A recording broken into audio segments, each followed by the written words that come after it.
자, DH 로런스 하면 뭐가 떠오르시나요? 아마 대부분은 스캔들, 뭐 그런 단어들을 생각하실 거예요. 그런데 말이죠. 오늘 우리가 파헤쳐볼 이야기는 조금, 아니, 아주 많이 다릅니다. 그가 단순한 문제적 작가가 아니라 어쩌면 우리 시대의 가장 날카로운 예언자였을지도 모른다는 그런 좀 불편한 진실에 대한 이야기입니다. 네, 맞아요. 바로 그겁니다. 특히 채털리 부인의 연인, 이 작품을 둘러싼 외설 논란 때문에 로런스는 우리에게 그냥 금서의 작가 이렇게 딱 낙인이 찍혀버렸죠. 한때는 그냥 그 이름 자체가 스캔들이나 마찬가지였으니까요. 자, 그런데 여기서 한번 생각을 바꿔보는 거죠. 만약에 말이에요. 진짜 스캔들이 그가 우리 미래를 너무 정확하게 봤는데 우리가 그걸 그냥 무시해버렸다는 거라면 어떨까요?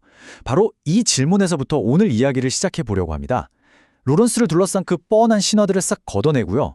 그가 우리 시대에 던졌던 정말 소름 끼치도록 정확했던 예언들을 한번 들여다볼 시간입니다. 첫 번째 이야기, 단순한 불륜을 넘어서입니다. 부제는 50년에 걸친 재평가고요. 사실 우리가 로렌스를 이렇게 새롭게 볼 수 있게 된 데에는 학자 백낙청 선생의 거의 평생에 걸친 50년간의 연구가 있었기 때문입니다. 과연 그저 그런 불륜 소설 너머에 그의 작품이 진짜로 말하고 싶었던 메시지는 무엇이었을까요? 로런스의 삶을 좀 들여다보면요. 와, 정말 그 자체가 하나의 반역이었어요. 영국 탄광촌에서 광부의 아들로 태어났는데 유부녀, 그것도 세 아이의 엄마인 귀족 프리다 위클리랑 사랑의 도피를 감행하죠. 그 후로는 뭐 전 세계를 떠돌면서 평생을 아웃사이더로 살았습니다. 그리고 바로 이런 경험, 이런 삶이 당시 산업사회와 기존 질서에 대한 그의 아주 날카로운 비판의 원천이 된 겁니다. 그래서 백낙총 선생이 수십 년의 연구 끝에 발견한 핵심이 바로 이겁니다. 로런스는 그냥 로맨스 소설가가 아니라는 거예요. 그는 서구 문명이 끝나고 완전히 새로운 시대가 열릴 것을, 우리말로 개벽이라고 하죠. 바로 이 문명의 대전환을 예언했던 사상가였다는 겁니다. 이게 정말 중요한 포인트입니다. 자, 두 번째 이야기로 넘어가죠. 신이 된 기계, 부제는 연애하는 여인들 속 경고입니다. 그럼 로런스가 예언가였다, 이 주장에 대한 증거는 대체 어디에 있을까요? 이제부터 그의 소설, 바로 연애하는 여인들 속으로 직접 들어가서요. 그가 산업시대에 대해 내렸던 그 섬뜩한 진단을 한번 확인해 보겠습니다. 이 소설에서 로런스는요, 아버지 세대와 아들 세대의 탄광 운영 방식을 딱 비교해서 보여주면서 산업자본주의의 비극을 정말 날카롭게 짚어냅니다. 아버지에게 탄광은 뭐랄까 좀 비효율적이긴 해도 인간적인 정이 오가는 공동체 같은 곳이었어요. 하지만 아들인 제롤드 크리티에게 탄광은요, 그런 거 다 필요 없습니다. 오직 순수한 효율성, 비인간적인 효율성만이 지배하는 완벽한 생산기계, 그 이상도 이하도 아니었던 거죠. 백낙청 선생의 분석을 빌리자면 이렇습니다. 제럴드는 기계에서 나온 신이었고 생산의 의지가 새로운 종교였다. 와, 정말 핵심을 찌르는 말이죠. 로런스는 이 산업 시스템이라는 게 그냥 돈 버는 경제 모델이 아니라는 걸 간파한 거예요. 이건 인간성을 완전히 말살시키는 새로운 종류의 종교다. 그리고 그 종교가 섬기는 신은 바로 생산, 효율, 이윤이라는 거죠. 그럼 이 생산이라는 새로운 종교는 어떻게 작동할까요? 먼저 인간적인 것들, 뭐 동정심이나 평등 같은 건 다 비효율이라는 이름으로 제거해버립니다. 그 다음엔 완벽하고 기계적이고 끝없이 반복되는 메커니즘을 딱 설치하죠. 이걸 통해서 무한 생산을 달성하고 이 비인간적인 시스템의 꼭대기에 선 사람, 바로 제럴드 같은 인물은 뭐가 될까요? 모두에게 숭배받는 대제사장이 되는 겁니다. 신이 되는 거죠. 자, 그래서 그 결과가 어땠을까요? 제럴드는 사업적으로는 엄청나게 성공합니다. 하지만 그의 내면은 완전히 텅 비어버렸죠. 결국 삶의 의미를 다 잃어버리고 차디찬 알프스 눈 속에서 얼어 죽는 것으로 생을 마감합니다.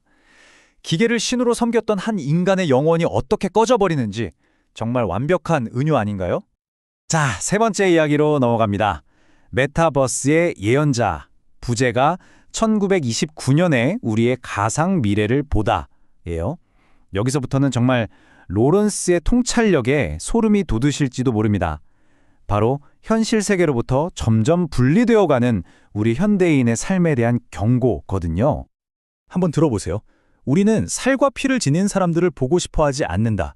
우리는 스크린에 비친 그들의 그림자를 보고 싶어 한다. 이게 언제 쓰인 글 같으세요?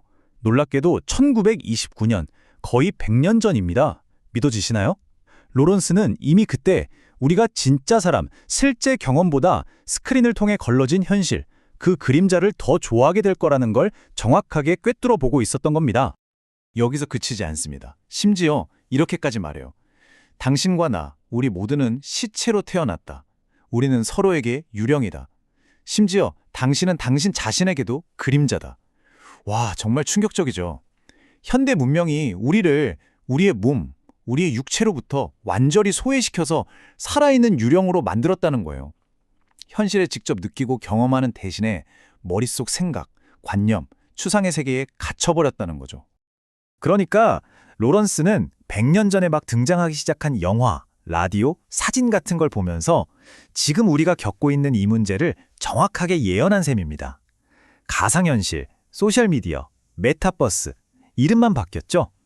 실제 사람을 만나는 것보다 스크린 속 이미지를 보는 걸, 진짜 관계를 맺는 것보다 온라인에서 좋아요 누르는 걸 더 편하게 생각하는 거, 바로 우리들의 모습이잖아요.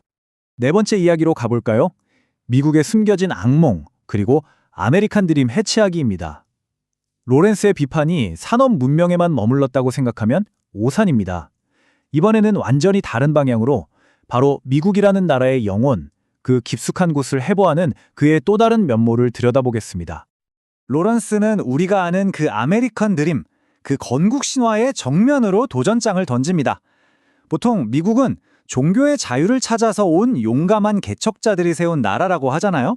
근데 로런스는 아니라고 말합니다. 그들은 무언가를 위해서 싸운 영웅이 아니라 유럽의 현실이 싫어서 그냥 도망친 사람들이라는 거예요. 진짜 자유를 원했다면 고향에 남아서 싸웠어야 하지 않냐는 거죠. 아주 도발적인 주장입니다. 그리고 이런 관점으로 미국의 대표적인 고전들을 다시 읽어냅니다. 우리가 비극적인 사랑 이야기로 알고 있는 주홍글 씨는 아니, 그건 믿음 없는 남자에 대한 한 여성의 처절한 복수극이다.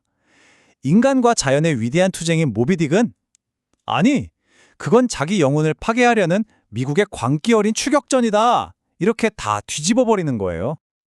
그리고 여기가 정말 결정타입니다. 로런스는 미국이 그들의 폭력적인 과거, 즉 아메리카 원주민을 학살했던 그 역사를 제대로 마주하고 청산하지 못했다고 봤어요. 그래서 그 희생된 사람들의 복수심에 찬 유령이 여전히 미국 땅과 미국인의 정신을 떠들고 있다는 겁니다. 그리고 이것이 미국인들 특유의 그 끊임없는 불안감, 로런스가 거대한 미국의 퉁명스러움이라고 불렀던 것의 근원이라고 주장한 거죠. 정말 대단한 통찰이죠. 자, 이제 마지막 5번째 이야기입니다. 새로운 세계로 가는 길, 그리고 서구적 정신을 넘어서입니다.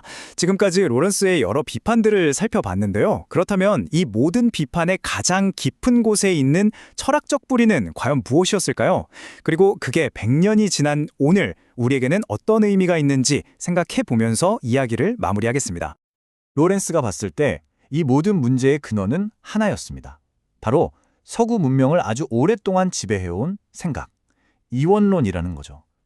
정신이 육체보다 우월하고 영혼이 살보다 중요하고 인간은 자연보다 위에 있고 이상적인 것이 현실보다 가치 있다는 생각. 플라톤부터 시작된 이 분리주의적인 사고방식이야말로 우리를 살아있는 유령으로 만들고 자연을 파괴하게 만든 진짜 원흉이라고 본 겁니다. 그래서 그는 다시 육체의 지혜로 살아있는 생생한 경험으로 돌아가야 한다고 외쳤던 거죠. 그리고 바로 이 지점에서 우리가 처음에 이야기했던 개벽이라는 단어가 다시 중요해집니다. 개벽은 세상을 새롭게 연다는 뜻이잖아요. 백낙청 선생이 왜 로런스를 개벽사상가라고 불렀을까요? 바로 로런스의 주장이 그냥 여기서 조금 고치고 저기서 조금 바꾸자는 수준의 개혁이 아니었기 때문입니다. 이건 문명 전체의 판을 갈아엎자는, 완전히 새로운 시작을 하자는, 말 그대로 다시 개벽하자는 거대한 외침이었던 거죠. 100년 전 외설 작가라는 오명을 썼던 한 소설가는 우리가 기계 속의 유령이 되어가고 있다고, 스크린 속 그림자를 사랑하게 될 거라고 경고했습니다. 그리고 100년이 지난 지금 그의 경고는 그 어느 때보다 더 현실적이고 더 절실하게 우리 귀에 와서 꽂힙니다. 여러분, 우리는 이제 그의 목소리에 귀 기울일 준비가 되었을까요? 우리 자신을 스크린 속 그림자가 아닌 진짜 살과 피를 가진 온전한 존재로 되찾기 위해서 말입니다.